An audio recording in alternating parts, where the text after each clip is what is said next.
Bismillahirrahmanirrahim. Assalamualaikum warahmatullahi wabarakatuh. Anak-anakku sekalian, sekarang kita masuk ke pertemuan kedua untuk mata pelajaran Bahasa Indonesia. Jadi untuk pertemuan kali ini kita akan belajar tentang materi teks laporan hasil observasi. Jadi ini adalah KD 31 dan KD 41. Nah, baik, sebelum kita masuk ke materi ya, saya terlebih dahulu akan mengarahkan anak-anakku untuk mengisi daftar hadir terlebih dahulu. Nah, sekarang silahkan Anda masuk ke Google Classroom ya, sama seperti pertemuan sebelumnya. Silahkan Anda buka ya, ini Google Classroom. Kemudian Anda akan diarahkan untuk masuk ke kelas ya. Kita tunggu prosesnya. Nah, sekarang cari kelas Anda Bahasa Indonesia 10.1. Nah, silahkan dibuka. Kemudian di tugas kelas ya, di tugas kelas Anda bisa lihat di situ saya sudah buatkan folder untuk ini pertemuan kedua, yaitu Jumat 24 Juli 2020 ya. Jadi untuk kegiatan sebelum kita mulai kegiatan pembelajaran, silahkan Anda isi dulu ini daftar hadir ya, silahkan isi hadir, kemudian serahkan. Oke, nah sekarang kita masuk ke materi ya. Kita akan masuk ke materi. Nah, materinya adalah teks laporan hasil observasi. Sekarang kompetensi dasar untuk materi ini yaitu ya, kita bisa lihat di sini. Kompetensi dasarnya adalah mengidentifikasi teks laporan hasil observasi yang dipresentasikan dengan lisan dan tulis. Jadi nanti yang akan Anda identifikasi itu adalah teks yang dipresentasikan dalam bentuk teks bacaan ya. Jadi Anda membaca, kemudian nanti aspek keterampilannya adalah menginterpretasi isi teks laporan hasil observasi berdasarkan interpretasi baik secara lisan maupun tulis. Sekarang kita lihat indikatornya adalah indikator 311, mengidentifikasi isi teks laporan hasil observasi. Jadi yang saya baca cukup indikator pertama saja dulu, karena untuk pertemuan kita hari ini kita hanya membahas indikator 311. Indikator 312 dan 411, 412 itu kita bahas pada pertemuan-pertemuan berikut. Nah, sekarang kita fokus dulu ke indikator 311. Nah, sekarang kita masuk ke materi. Jadi langkah-langkah yang harus dilakukan dalam mengidentifikasi isi teks laporan hasil observasi adalah: pertama, terlebih dahulu siswa harus membaca teks laporan hasil observasi dengan cermat. Jadi Anda harus terlebih dahulu membaca teksnya. Kemudian berikutnya Anda harus merumuskan kalimat tanya terkait isi teks laporan hasil observasi. Dan yang ketiga adalah Anda diwajibkan menjawab pertanyaan yang telah dirumuskan berdasarkan isi teks laporan hasil observasi. Setelah Anda melakukan langkah-langkah kegiatan ini, maka Anda dianggap sudah mengidentifikasi isi teks laporan hasil observasi tersebut. Ketika Anda sudah membuat kalimat tanya kemudian menjawab pertanyaan tersebut, artinya Anda sudah mengetahui apa-apa isi dari teks laporan hasil observasi tersebut.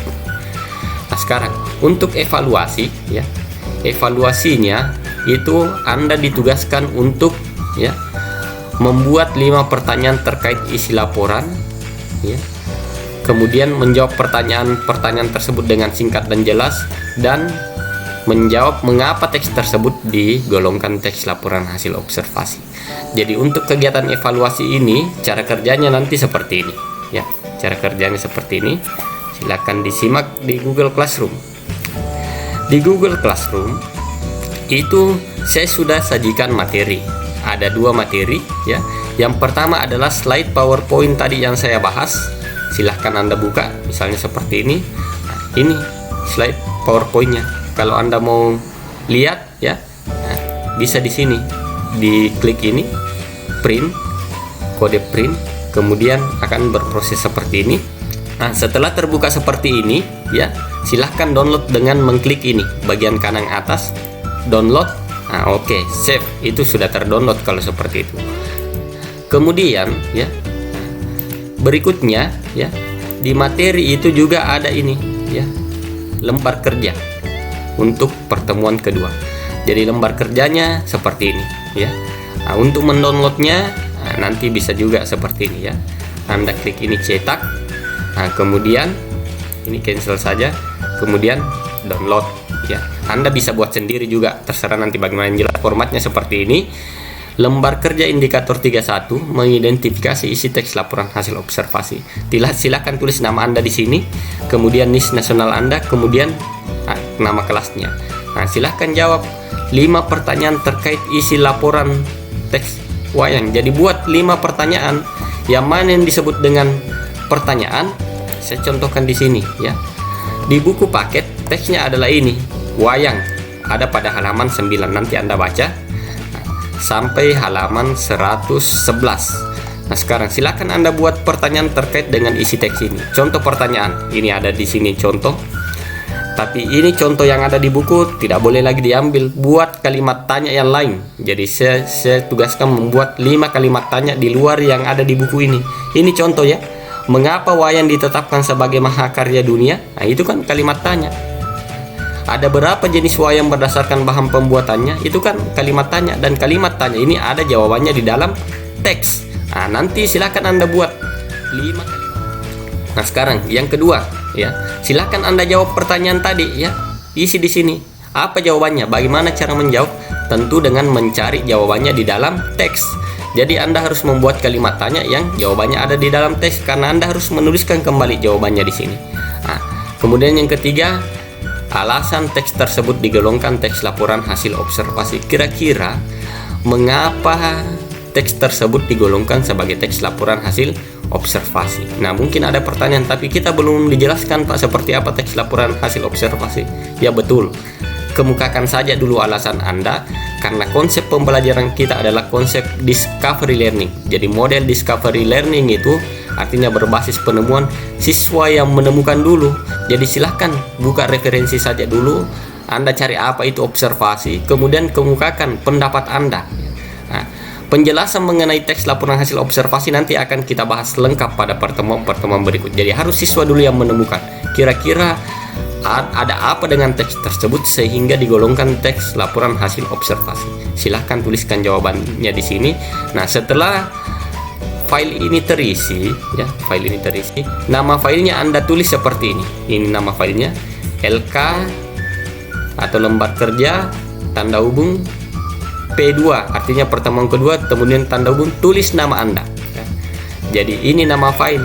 Jadi LK P2 tanda hubung nama Anda di sini, nama siswa masing-masing, supaya kalau saya download dari Google Classroom nanti itu jelas bahwa ini tugasnya si A, ini tugasnya si D. Jadi nama filenya dibuat seperti ini ya.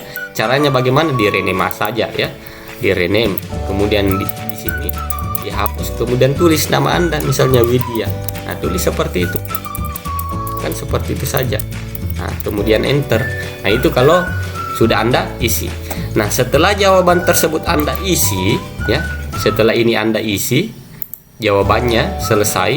Nah, Anda upload masuk ke Google Classroom dengan membuka ini, masih di pertemuan kedua. Buka ini tugas. Buka ini tugas. Nah, di sini sudah ada pertanyaannya, saya cantumkan. Kemudian lihat tugas ya. Klik lihat tugas.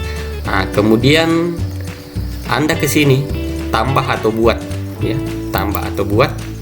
Nah, kemudian Anda pilih ini file ya.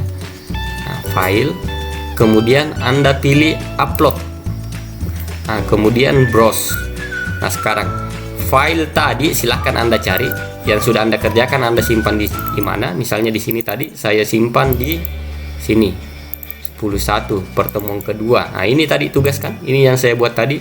Silahkan klik ya, klik ini kemudian open. Nah, kalau sudah Anda open, ini sudah berproses seperti ini ya. Dia sudah mulai mengupload. Nah, ini sudah masuk kalau begini. Nah, kemudian serahkan. Kemudian kalau ada muncul seperti ini, lanjut serahkan. Jadi itulah cara mengupload tugas di Google Classroom. Kalau sudah seperti ini, nah, ada di sini batalkan pengiriman. Nah, berarti itu tugas Anda itu sudah masuk, karena sudah ada di sini diserahkan. Berarti tugas Anda sudah masuk ke akun saya. Jadi seperti itu modelnya. Oke. Seperti itu untuk pertemuan hari ini ya. Jadi di pertemuan kita kali ini ada 3 kegiatan kita. Yang pertama tadi adalah mengisi daftar hadir, kemudian mengunduh materi dari Google Classroom, kemudian membaca materi tersebut, bisa juga disimak materinya lewat video saya tadi. Nah, kemudian yang ketiga mengupload tugas. Nah, jadi itulah 3 kegiatan kita untuk pertemuan kedua. Syahiri, wabillahi taufiq wal hidayah. Assalamualaikum warahmatullahi wabarakatuh.